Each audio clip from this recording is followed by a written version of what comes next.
Nak bermula dengan modal yang besar tak ada masalah.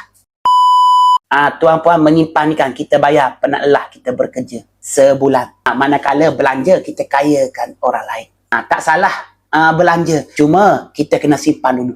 Bayar dulu penat lelah kita bekerja sebulan. Kayakan diri kita dulu. Selebihnya kita belanja seperti biasa, tak ada masalah. Jadi, yang belum ada lagi akaun emas, isi bit biru yang saya tinggalkan. Bermula dengan modal yang kecil. Nak bermula dengan modal yang besar tak ada masalah. Sebab apa? Sebab kita beli emas dapat fizikalnya. Sebab apa? Sebab kita kayakan diri kita dulu. Jadi, follow saya akan follow balik. Tuan-puan, kalau sebelum ini tak boleh menyimpan dalam bentuk duit, simpan sekejap, korek balik. Percayalah, tuan-puan ada satu penyakit namanya boros. Jadi, ubati dengan tabungan emas sebab emas ubat paling mujarab dalam kaedah menyimpan.